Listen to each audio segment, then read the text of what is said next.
Hello everyone, welcome to easyexamnotes.com. And in Python programming, till now we discussed the following topics. In this episode, we are going to discuss about inheritance in Python.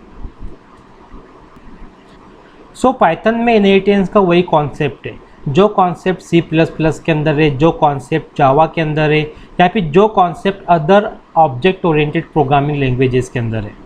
Inheritance में क्या होता है कि एक class, for example एक class हमारे पास है पापा नाम की, और पापा नाम की क्लास के पास में एक वेरिएबल है एज नाम का। हमारे पास में वन मोर क्लास है, उस क्लास का नाम है चाइल्ड, और चाइल्ड नाम की क्लास के पास में ए नाम का वेरिएबल है जिसके अंदर है 10। अब हम एक ऑब्जेक्ट बनाते हैं। ओके, मैंने सी नाम का ऑब्जेक्ट बनाया क्लास चाइल्ड के लिए, और इस ऑब्जेक्ट की मदद से हम यहाँ पर प्रिंट कर देते हैं ए को। प्रोग्राम को मैं यहाँ पे सेव करता हूँ। मैं सेव कर रहा हूँ डी ड्राइव में easyexamnotes.py के नेम से। इस प्रोग्राम को हम रन करके देख लेते हैं। तो हमको आउटपुट में मिल रहा है 10 हमको क्यों मिला? बिकॉज ए यहाँ पर एक्सेसिबल था। अब यदि मैं ए की प्लेस पे एक्सेस करना चाहूँ एज नाम के वेरिएबल को, जो कि दूसरे क्लास की प्रॉपर्टी है, देखते हैं कि एक्सेस हो पाता है कि नहीं। यदि हम लोग देखें, child object has no attribute age, that means age accessible यहाँ पर नहीं है।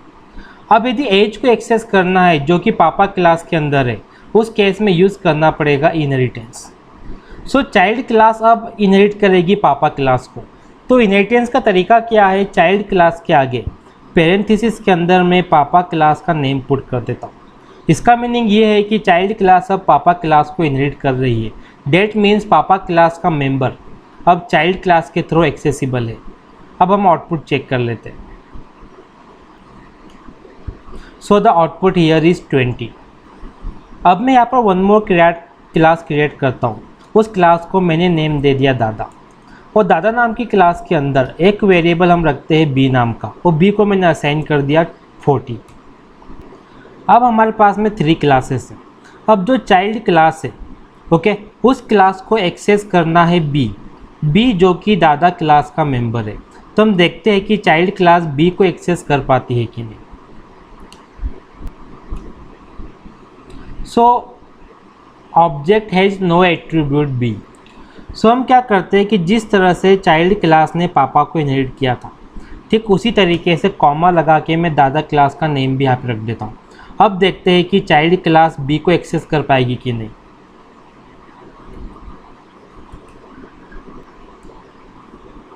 यदि हम देखें यहाँ पर बी एक्सेसिबल है बिकॉज 40 यहाँ पर प्रिंट हो रहा है।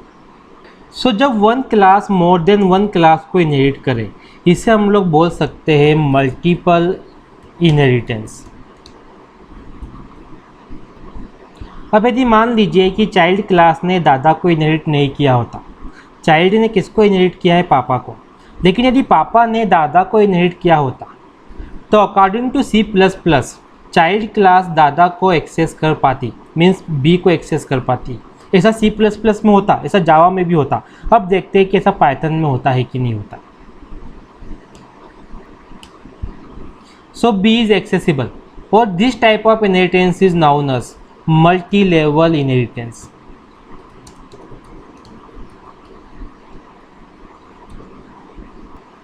अभी तक हमने ओनली वेरिएबल को ही इनहेरिट करके देखा है। ऐसा नहीं है कि वेरिएबल ही इनहेरिट होते हैं, हम मेथड को भी इनहेरिट कर सकते हैं। जैसे मैं यहाँ पे शो नाम की एक मेथड बनाता हूँ, और शो नाम की मेथड के अंदर हम यहाँ पर प्रिंट करवा देते हैं एक स्ट्रिंग। यहाँ मैंने प्रिंट करवा दिया जय शुमले। अब हम ये चेक करते हैं कि एक मेथड ओके एक्सेस हो पाती है कि नहीं। चाइल्ड क्लास ने पहले से इनहेरिट करके रखा हुआ है पापा क्लास को। सो मैं सी ऑब्जेक्ट की मदद से शो नाम की मेथड को एक्सेस करके देखता हूँ। सो यहाँ पर एक्सेसिबल है। So I think now we know the concept of inheritance in Python. In next episode we are going to discuss about local and global scope in Python. Now question for you. In this video class child was written like this. Class child then in bracket पापा दादा। So the question here is ऐसा क्यों लिखा गया था? Please comment your answer. Thank you for watching.